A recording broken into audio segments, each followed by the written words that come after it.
So I wanted to give my thoughts on Disney's era of Star Wars, given the fact that we're coming up on 12 years of their acquisition of it, and what my thoughts are on the era. Now, I want to make things perfectly clear here in the sense that I am very much an old Star Wars fan. I remember going on the Star Wars main website, looking for content and information on the latest projects.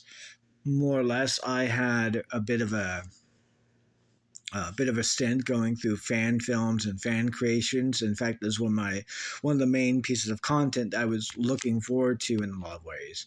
There were a lot of great pieces of information that went in that regard, and a lot of great films and fan films that were made. You also have the comics as well as the video games that were played. I remember playing the original Obi-Wan on the original Xbox, so I am what you would call basically a very OG sort of fan. I was into Star Wars before the prequels came out, back in the mid '90s when I first saw them on VHS tapes, and I even saw the special editions and then later the prequel trilogy. Which, by the way, I didn't really have much of a problem with the prequel trilogy. There were a few problems I had here and there, but over time they've sort of ironed out to the point in which I really struggle to find issues with the prequel trilogy. That might sound like a controversial sentiment, but it's not as controversial as it was back then, I guess you could say. But my point being is I'm very familiar with the Star Wars lore, the setting, the fan base, all of it. And the thing that's come to mind more or less is that ever since Disney has acquired the Star Wars license, things have really started going downhill. In fact, it basically sort of started with the axing of the expanded universe. In my particular view, that's where it all starts. That's where a lot of the fan ire starts is axing the canonicity of the Star Wars expanded universe, and not just saying it's no longer canon. It's also giving two completely mutually exclusive explanations for why it is that the canon was axed the way in which it was. The first explanation they gave was that they needed a brand new start, a brand new canvas, and they felt that the old lore would bog down writers too much, that they wouldn't be able to tell as interesting stories in the universe as they would want to, or would tell the stories that they wanted to tell within the setting. Being the fact that there would be all this lore, all this info that they would feel uh, obligated to continue. So they effectively axed all the expanded universe with the exception of the Star Wars Clone Wars cartoon series, which, by the way, I like. I don't mind at all, but it's very much inferior to the Star Wars multimedia. The Star Wars Clone Wars multimedia project in 2003 that started. Um, it's important to realize that. And then they gave, of course, later on after that explanation was given, uh, a quote started floating around. I'd have to actually look it up. I'm probably going to be making a video on this in a Star Wars context video at some point, which I do plan on making for the record. I know I've said I made a number of videos in the past I haven't really made, and I realized that they were far too much. One of which, of course, I was making, but then the script got fucked up because it was in an external hard drive that I left it at home, at not at home, at the place from which I moved from. So I don't have it anymore. I'm gonna have to recreate that. All my notes too, as well, in that regard. But anyways, point being is that they gave an explanation, which was, they wanted to use Chewbacca in the sequel trilogy, and because Chewbacca was dead in the original lore, they had to go ahead and axe the original lore. And that kind of two-faced response made a lot of people angry. It made so many people angry. It's important to understand that that's where a large portion of the ire for a lot of Star Wars fans exist. It's why people are so angry with Disney up to this very day. And then you compound on the fact that they are instructing people like Leland Shee, Pablo Hidalgo, and various other individuals who were a part of keeping together the expanded universe and sort of charting what it was saying, what it was doing, making sure to keep things consistent, making sure to tell people what was canon, what was not canon. All of a sudden, they're saying that the expanded universe was never canon to begin with. Now, I don't know about you, but if the previous owner had employees that were always saying, yeah, the expanded universe is canon. Here's what's canon. Here's what's not. Knights of the Old Republic, Tales of the Jedi, the various different novels of Star Wars or whatever. Not the Infinity comics, though, because the Infinity comics are all what ifs, all that kind of stuff, you know. Um, and their entire job was to do that for like the better part of the existence of the expanded universe for however long it was existing. I think it was like 92, 89, something like that when it's actually started. Although some would say even the expanded universe was kind of the radio dramas as well, which was like back in 1970, 1979, 1978, maybe. I don't know exactly when they were released. But point being is that their job was to say what was canon. And these people, then when it's handed over to the new owner then dictates to something. Instead of quitting, they then decide to go ahead and say, oh, no, all that stuff that we said, it's all bullshit. The expanded universe was never canon. It was always just this thing that Lucas never said. See, he says this, and that. Even though he also says other things which indicate that it was canon. Which, by the way, Iron Inquisitor, he has a great video on the topic of George Lucas's words on the expanded universe, and it basically demonstrates that his words are very contradictory, but his action speaks volumes in that there were things that he decided to do, which was to say that you can't use the characters in this certain way because he wanted to use them for this or for that Star Wars project that George Lucas was wanting to do. So like Quinlan Vos, the writers who were doing the Quinlan Vos comics and novels, they wanted to go ahead and kill him off at some point. But George Lucas didn't want that to happen because, oh, I want to make a TV series about Quinlan Vos. Never got made though.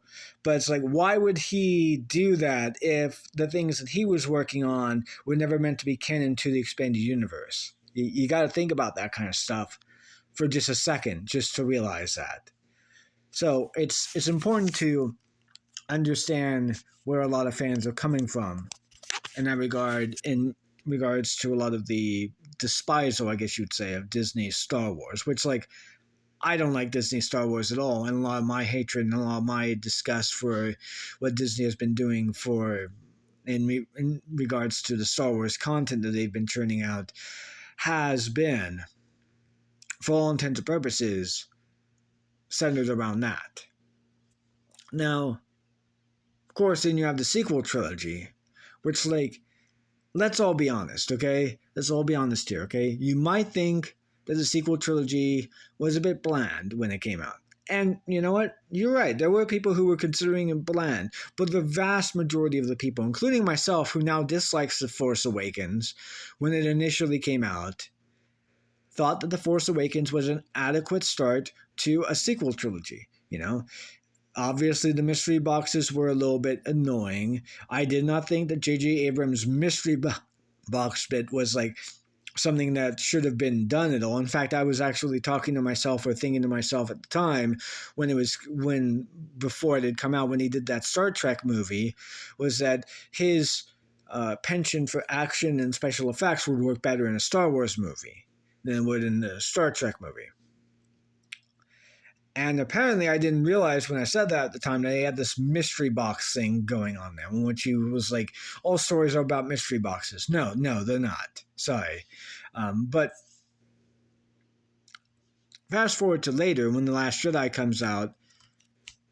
Now, I wouldn't say it's an atrocious film. I wouldn't say it's a incompetent film.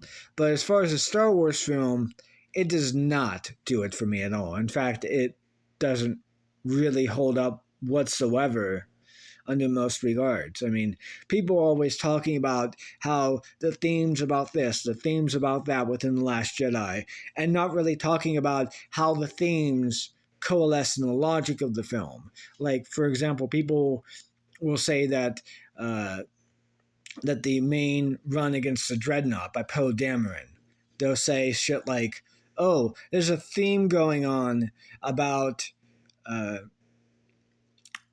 about Poe Dameron's arc relating to understanding that life and people are more important than things." Okay, well, what if you go ahead and take what was done there, and what if you just don't do that? Well, what if Poe Dameron just doesn't do that in the story in terms of that, and he doesn't destroy the Dreadnought? Well, the Dreadnought follows them through hyperspace, even though they didn't know that was going to happen. But they didn't know that was going to happen. They probably would have tried to destroy the Dreadnought. But since they didn't know that was going to happen, and if they didn't destroy the Dreadnought, their fleet would have been destroyed because the Dreadnought actually has a cannon capable of destroying any of their ships in one fell swoop, in one blast. So, what is the point, actually, of having the story beat coalesce in that regard when the alternative means death? If you don't understand what it is I'm saying here, there's an extreme amount of like plot contrivances involved in there. Not plot holes, plot contrivance to make the movie work. Because if this one thing didn't happen, because if this one thing happened the way in which it did, the way in which this one thing didn't happen the way in which it did, then the rest of the movie would be over. We would have no movie.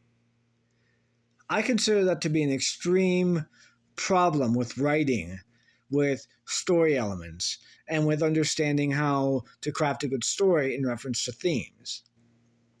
Themes should be capable of servicing the story, even if you change this one little element that makes the story drastically different. The theme still holds. But if you change the story element and the theme is completely thrown out of whack and we don't have any story, then no, I'm sorry, that's a bad story. And this is coming from someone who is himself actually has a history of creating stories of my own. Obviously, I've mostly done fan fiction, but I'm doing my own little thing. I'm currently putting on the back burner for a fan fiction that I really want to write because I've noticed that there's been a lot of, shall we say, uninspired fan fictions in a lot of ways. And I've noticed that whenever it is I post a fan fiction, I don't mean to toot my own horn, but this is just a fact with me, is that whenever it is I post a fan fiction, a lot of people are aping off of the premise of what it is I end up putting out there. So it's clear that I'm able to have some form of influence simply by the fact that my stories are just that good, even in fan fiction. And by the way, my original one, I'm hoping to chart some new original ground with some old tropes that have been done so. But point being is that my frustration with The Last Jedi comes from a story writing perspective. And also, like, people who defend The Last Jedi in reference towards, but the themes don't really seem to have any interest whatsoever in actual, like, discussing how those themes gel with the story, and ask the question of, what if things happened a little bit differently? Does the theme still hold? Does the story still hold? And when you ask that question of Last Jedi, it doesn't. So I'm sorry, that's just how it goes. I'm not impressed simply by special effects and pretty lights and whatnot. I mean, those things are fantastic to look at, and they're definitely part of the identity of Star Wars. I'm not going to deny that. But if you're going to ignore the visual storytelling, the visual crafting of Star Wars and the fashion in which it's like, if you change one thing, all of a sudden it entirely throws everything out of whack, then that's a bit of a problem there for me. Like, even a visual storytelling sense, if you were to change the events in a certain fashion, the themes of the visual storytelling should hold up still. But they don't, then it's probably a bad story and you need to go back to the drawing board. So yeah. And I don't really need to talk about much about, you know, the other film, Rise of Skywalker, and the sequel trilogy, because everyone knows why that's pretty bad. Although my personal opinion is that they were trying to have their cake and eat it too. They were trying to make an apology while trying to drive the plot forward, while at the same time trying to recreate story beats that had already been done in the Star Wars expanded universe.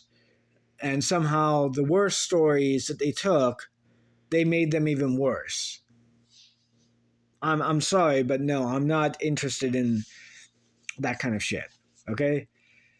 It's frustrating, really, as a fan of the Star Wars series. It really is, of the franchise in general, you know. And even the High Republic isn't even all that interesting to me.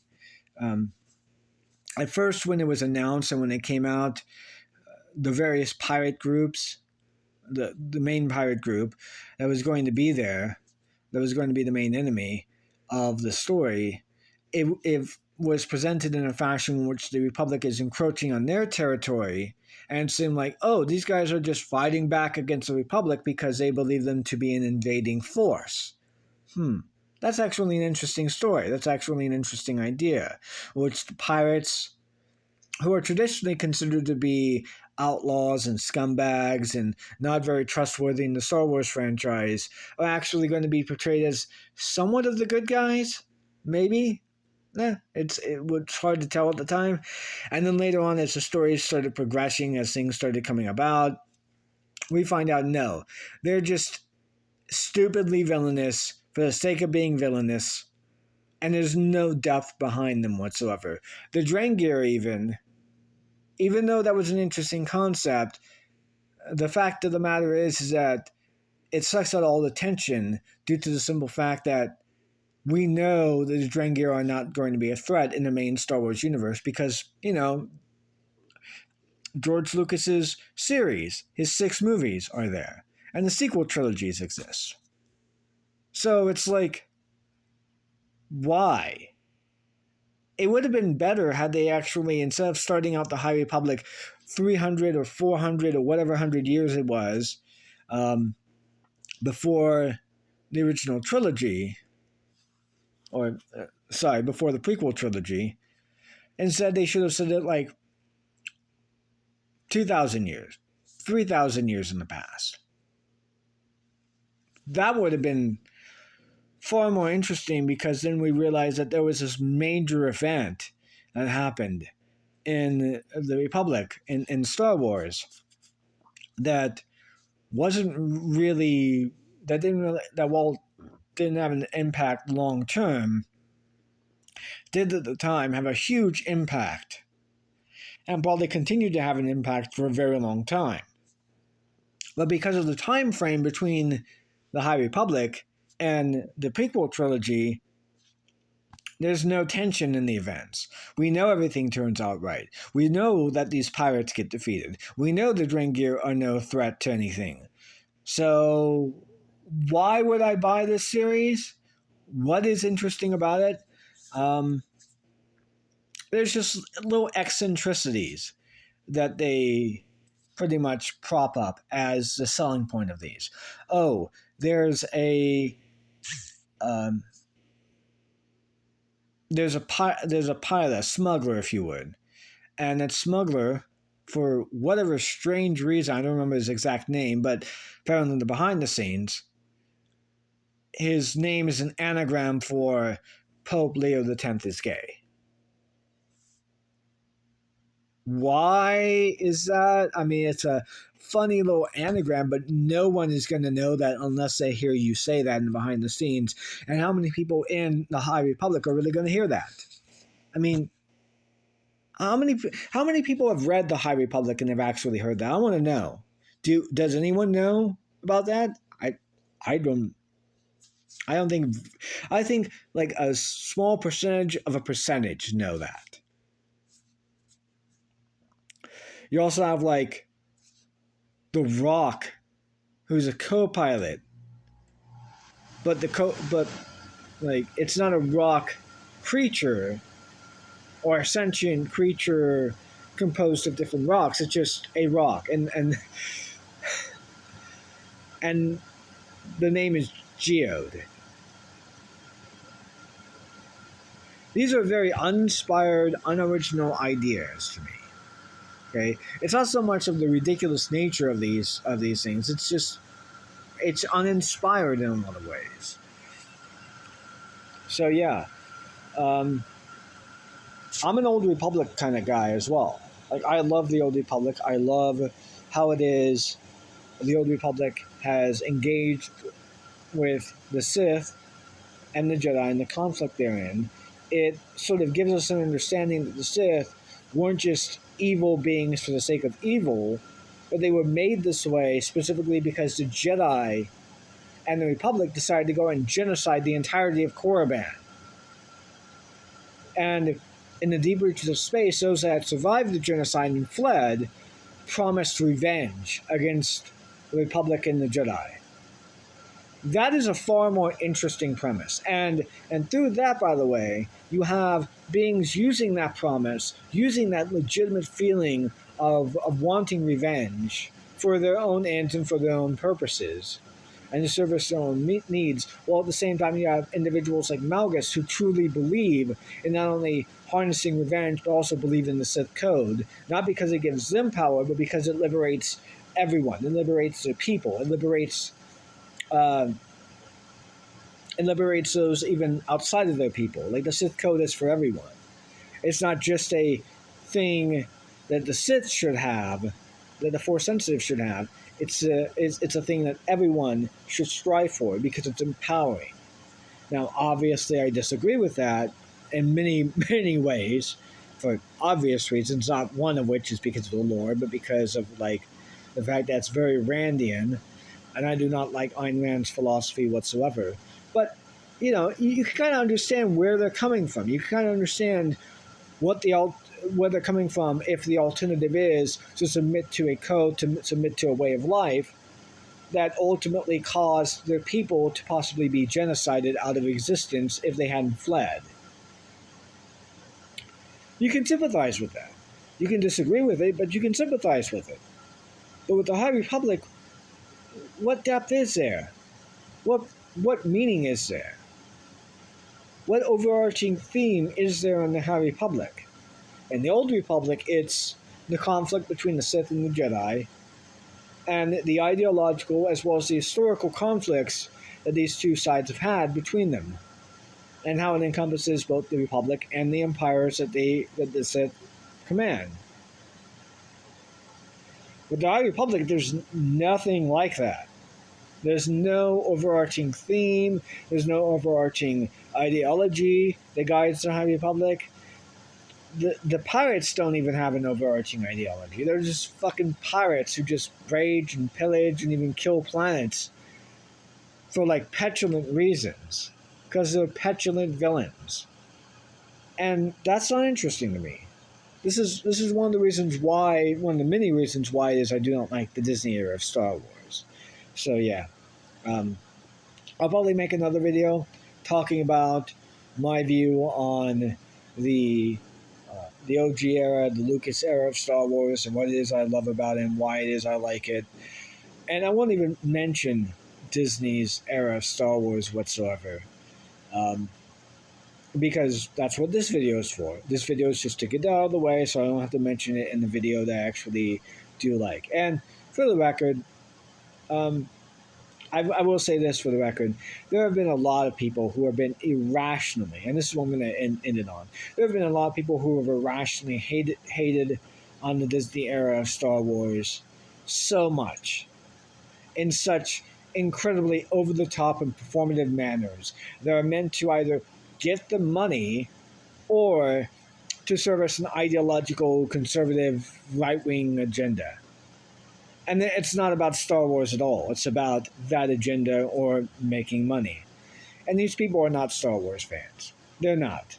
Not under any circumstances. Not Mahler, not Geeks and Gamers, not Rags, not the vast majority of the grifting community of Star Wars. Even Star Wars Only has started to engage in that grifting nonsense bullshit. You know, I mean, if you like things about Disney era Star Wars, I don't care. I mean, go ahead and like what you like. But if you irrationally hate the Disney era of Star Wars and all you do is hate on things that are actually legitimately good, in a lot of respects, while pretending there's nothing redeemable whatsoever, all the while making shit up to actually dislike it. Like with The Acolyte, the first episode that came out, everyone was talking about the fucking flames and the fires in space. When, one, if you actually like look closely to it, you can see that the reason why that fire is actually there is because it's being fed in by systems inside the fucking ship. And two, it's fucking Star Wars. It's never the physics of certain things, the physics of explosions, the physics of space, while we're meant to be consistent, we're never meant to be realistic. There's a difference between space physics in a series being consistent with itself versus being realistic. All right? And yes, an open flame was probably a bad idea to do that, but there are certain things that they were clearly just making shit up about, like saying that, oh, you hear the sound of the fire in the space. No, you don't hear the sound of the fire in the space. You hear the sound from the PTSD that the main character May has when she sees the fire. Now, could that scene have been done better? Could that scene have probably been done in a different environment and should have been done in a different environment? Yeah, probably. But I don't give a flying fuck if there was like an open fire in the space in space outside of the ship in Star Wars. I don't give a shit because it has no impact whatsoever on the series and whether or not the series of the Acolyte is enjoyable. Which, by the way, for the record, I do like the Acolyte as a show. I think there are certain shortcomings that it obviously needed to iron out. I think two of the episodes that I had, I think episode 5 and episode 6, should have just been combined into one episode. Shouldn't have been its own thing, but shouldn't have been two. Should have been its own little episode. But that's it. That's most of the extent I have on it, and even the oh yeah, and then there's the fights, obviously. Like, while the fights are not as good as they claim that they wanted them to have, nowhere near close whatsoever, they were still pretty good. And I think that Shadiversity, when he made his little temper tantrum about the fights, sort of indicated to me that he's not interested in quality. He's just interested in bitching about the show to get his ad revenue. So that way he can make money. It's not really genuine at all. I don't think he's genuine whatsoever. And I think a lot of the people bitching about the Acolyte were not genuine. Okay?